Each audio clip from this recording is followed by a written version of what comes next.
ba fulo, ba window, ba taga, ba AC, ba fanka, ba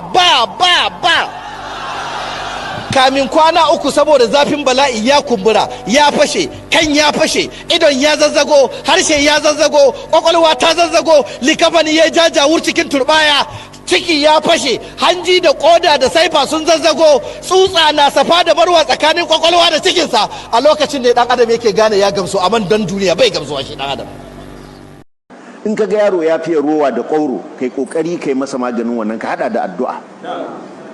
Saboda kyauta da sanyinta tana daga cikin abin da yake sa mutum ya yi imani. Rowa da hanawar haƙi yana daga cikin abin da yake sa mutum ya yi munafunci, ya ƙi gaskiyar imani.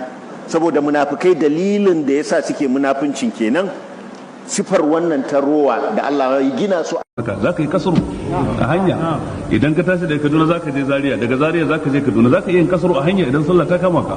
Ya halatta ka ajiye azumi kuma idan kana so, kilomita 70 ne idan sunan shi tafiya ba unguwa ba. Ina fata mun fahimta. Daga Kaduna kam ko jaji za a ce ka je unguwa ko za a ce ka yi tafiya. Kai nan da Maiduguri kake, dan me za ka bada fatawar haka? Yan Kaduna ne za su bada tafiya. Mutumin da yake cikin garin Kaduna in zai je jaji za a ce wani ya yi tafiya ko za a ce wani ya je unguwa. In aka ce unguwa ya je to ba zai kasar ba.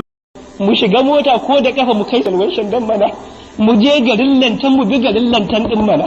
Me ake tsoro ne? Me muke fargaba ne a duniya ne? Ba mutuwa ba ce? Malaman mu wallahi dole su dubi akan wannan al'amari. Kwamiti da ake ba zai mana maganin abin ba. A kawo taimako an ba wa 'yan gudun hijira miliyan 5-10, wannan kaskanci ne. Mu haɗu a garin mana. A shiga mota inda kafa ne daga nan zuwa lantan wallahi za mu je da kafa. Menene abin da muke yi ne? Ya Allah mu bayinka ne, su bayinka ne. Ya Allah waɗanda suke ɗauke da bindigogi bayinka ne, mu bayinka ne. Ya Allah kada ka fifita bayinka matsiyata a kanmu. Ya Allah mu bayinka ne masu binka.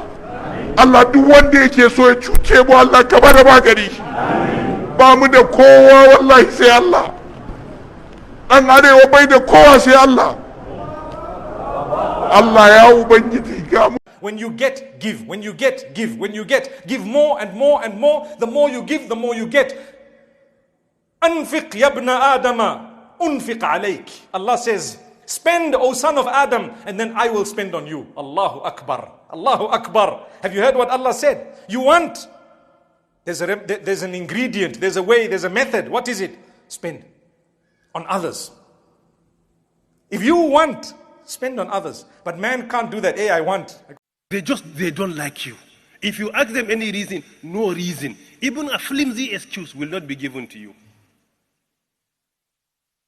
But they hate you. They envy you. They attack you. They insult you. And they can go to any extent to destroy you. Even in that regard in Islam, for you to reach the peak of ihsan, you have to retaliate with good actions.